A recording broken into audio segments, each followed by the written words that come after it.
Ladies and gentlemen, I bid you a very good morning. Buenos días, bonjour à tous.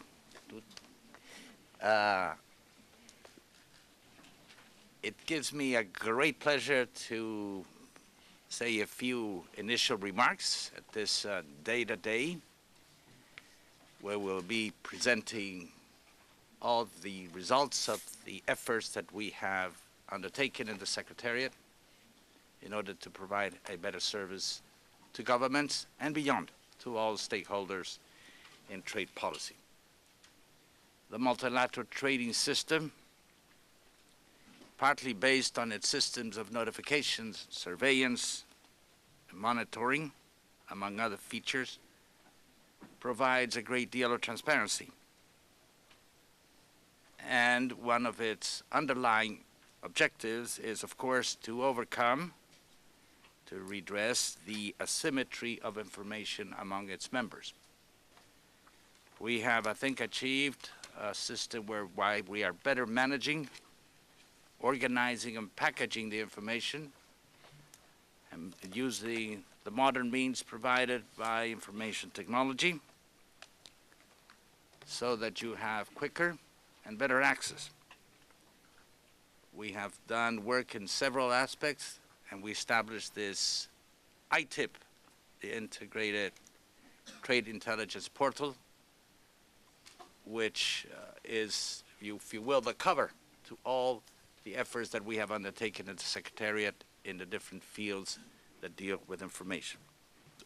Although we have in the WTO already transparency established by having basically all the documentation free and freely available to the public, some of you have found themselves, or many of you, in the situation how to actually find certain information, and in particular how to find it, maybe to get an overview of trade policy measures imposed by a certain country or imposed against a specific country. But the problem is that this information in document form is not very easily searchable from an analytical point of view. Our goals are, with the ITIP, to have a one-stop shop for all trade policy measures by structuring the information, categorizing, cataloging them, and at the same time not to forget the link to the original notifications or other official sources that was the basis. So we always sort of go back and allow the users to have this direct link and the references that are important in order to sort of substantiate the information.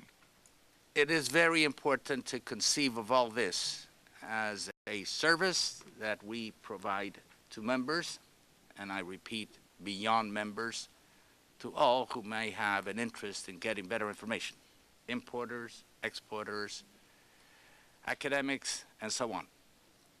This information has to be made public and has to be provided free to all those interested.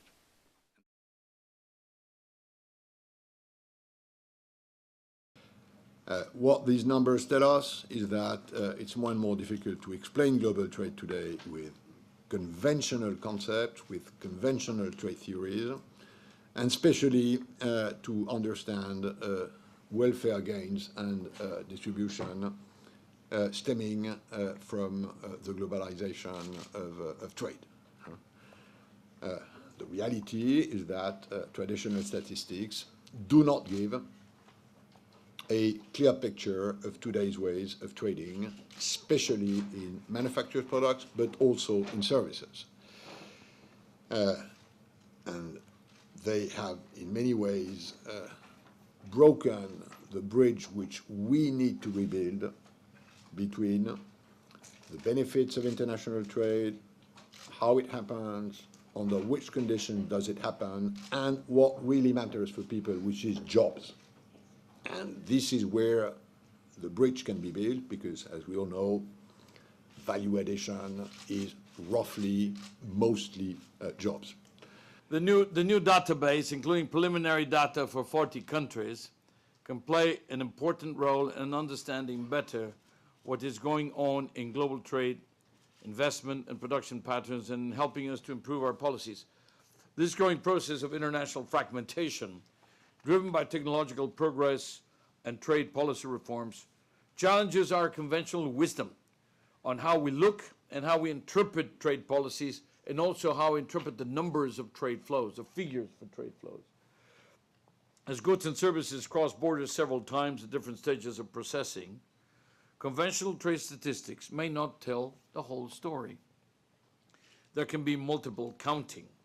And this distorts our view of the economic importance of trade to economic growth and employment. The nature of 21st century trade is changed. In the 19th century, when you were buying a British locomotive, for example, you were almost sure that from the iron up to the steam engine, etc., it came from England. Nowadays, firms may outsource part of their production to other firms within their country, and more to firms that are outside their country. So in this situation, the custom value we used before are no more enough to understand where the value comes from. So those are the data we were able to compute on 2008, before the crisis. And we see that services made, according to traditional statistics, 23%. But if we compute not only the balance of payment statistics, but we understand how much services were embedded in the goods produced, we see that this percentage goes up to 45%. The other message was that imports make exports.